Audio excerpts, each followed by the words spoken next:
السلام عليكم ورحمة الله وبركاته. أهلا وسهلا بكم في عالم هبة. النهاردة هنعمل الكشري المصري بطريقة مميزة وجميلة جدا، وزي ما انتوا شايفين في الأطباق دلوقتي شكله عامل ازاي، ودي الدقة بكل تفاصيلها. ده كله هتتابعوه معانا داخل الفيديو. ياريت قبل ما نبدأ الفيديو نعمل اشتراك للقناة ونفعل زر الجرس عشان يوصل لكم كل جديد. أول حاجة دلوقتي هنعملها، حطيت حلة على النار تسخن عشان هنعمل الصلصة بتاع الكشري.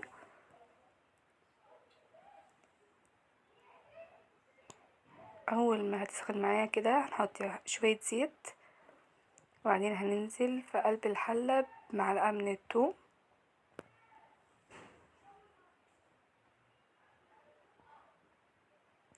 انا دلوقتي سايبة الزيت يسخن، المفروض ان هو اول ما يسخن هنزل فيه بمعلقة زي ما انتوا شايفين دلوقتي من الثوم، وبعدين نقلب فيها لحد ما تاخد لون ذهبي، وبعدين ننزل عليها بعصير الطماطم.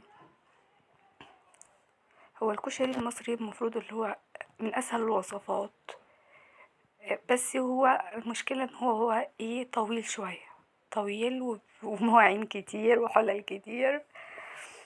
دي دي مشكلته، بس هو مش متعب خالص، يعني بيخلص بسرعة واوفر وانضف من ما هتشتري من بره. دلوقتي اقل علبة كشري ب20 25 جنيه وما بتشبعش. دلوقتي غسلت العدس بتاعي كويس وحطيت له ميه وحطيته يتسلق، حطيت له مع الميه فص ثوم وشوية بهارات عشان الانتفاخ، وهغطيه واسيبه يتسلق مع نفسه. تمام، لحد كده الموضوع سهل خالص. دلوقتي هنعمل ايه؟ هنعمل الرز. حلة وسبتها تسخن، حطيت فيها معلقة سمنة وحبة زيت ونزلت عليها بالشعرية. مجرد ما الشعرية تاخد لون هنزل عليها على طول بالرز مغسول، وهحط عليه الملح واظبط له المية بتاعته. بعد كده اسيبه يستوي براحته، واول ما يتشرب معنا الرز اهدي عليه واسيبه. اهو دلوقتي الرز اتشرب معانا، ههدي عليه النار واغطيه واسيبه بقى يستوي براحته.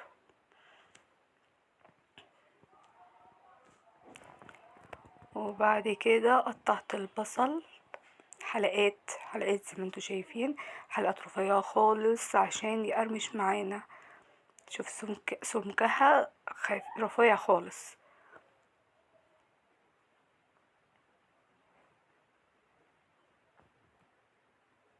وبعدين هنضيف للبصل معلقتين دقيق ومعلقة نشا، ونقلبهم كويس مع بعض عشان ده سر لون البصل والقرمشة بتاعته، بيبقى مقرمش معاكي جدا وبيبقى خفيف وطعمه جميل وبياخدش وقت.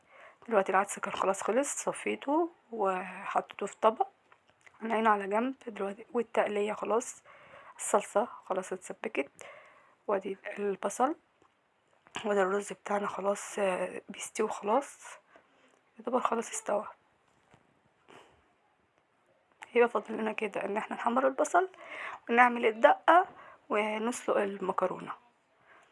ادي الطماطم خلاص، هحط لها ملح، ما بحطش كتير حاجات كتير، توابل كتير على او بهارات كتير، هو ملح ومعلقة بهارات وفلفل اسود بس. شوفي سمكها عملت، بيبقى سمكها تقيل شوية، مش زي اي طماطم متسبكة، بيبقى تقيلة شوية. حطيت البهارات، احط حبة فلفل اسود، خلاص كده كده تبقى جاهزة معانا، تاخد غلوة معانا وخلاص هطفي عليها واسيبها.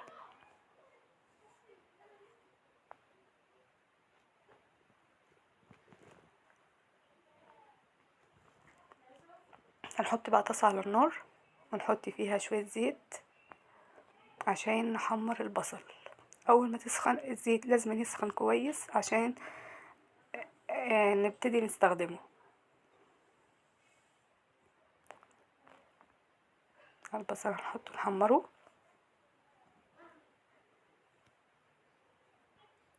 طول ما انتي واقفة عشان البصل كله ياخد لون ذهبي واحد، لازم طول ما انتي واقفة تقلبي فيه، ما بيتسابش البصل، اقل من دقيقتين بالظبط هتلاقيه واخد لون ذهبي جميل. ياريت لو وصلتي معايا لحد هنا تعملي لايك واشتراك للقناة عشان يوصلكوا كل جديد. معاكم عالم هبة. هذا البصل خلاص خلص، شوفوا شكله عامل ازاي والصورة بتتكلم انهم قرمش. دلوقتي خدت شوية زيت من اللي حمرنا فيهم البصل وهنبتدي نعمل الدقة. فصين توم، واول ما خلاص بيبتدوا قبل ما ياخدوا لون ننزل عليهم بالخل وعصرة ليمونة،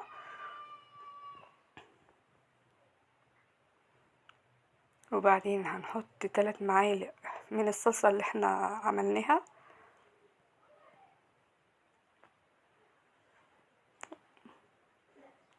وهننزل عليها بكوباية مية. انا زودت شوية مية كمان، وحطيت بقى بهارات نفس اللي اتحطت على الصلصة هي اللي اتحطت على الدقة، ملح وفلفل اسود وبهارات. خلاص حطيت مية تسخن عشان نسلق المكرونة. انا بحط نوعين المكرونة يتسلقوا مع بعض، مكرونة صغيرة ومكرونة سباجيتي، بيطلعوا في سوا واحد، ما تقلقوش من الموضوع ده. وبعدين خلاص المكرونه خلصت، صفيتها وغسلتها كويس وسبتها تتصفى على جنب. اهم خطوه بقى الخطوه دي، حله على النار نحط فيها شويه زيت من اللي حمرنا فيهم البصل، وهننزل بالعدس بتاعنا نحط عليهم حبه بهارات ونشوح العدس كويس. هنسيبه لحد ما ينشف خالص، نقعد نقلب فيه لحد ما ينشف، ما يبقاش فيه ميه خالص. ده سر جمال الكشري. دلوقتي عندنا نقلب في العدس لحد ما ينشف خالص، وبعدين هننزل على العدس بالرز بالشعرية اللي احنا عملناه، هنديله برضو تقليبتين على البوتاجاز ده كله، النار شغالة. هننزل بكمية الرز اهو، وبعدين هنقلب كويس قوي عشان كل الكشري بتاعي ياخد من طعم بعضه. ده سر طعم الكشري الحلو. وبعدين هننزل اخر حاجه خالص بالمكرونه، هندي لها تقليبه واحده وبنطفي البوتاجاز وخلاص كده الكشري جاهز معانا.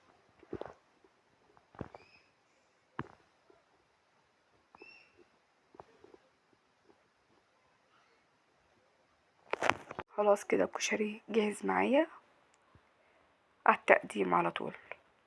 اهو بدات احط في الطبق ده، كنت عامله البنوتي طبق صغنن، حطيت عليه شويه صلصه وخلاص، ما حطيتش دقه ولا حطيت حاجه عليه، وبصل شويه بصل.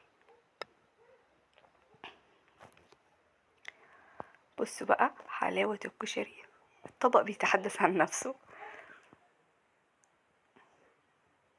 والدقة كويسة والصلصة تقيلة وحمرة. شوف الدقة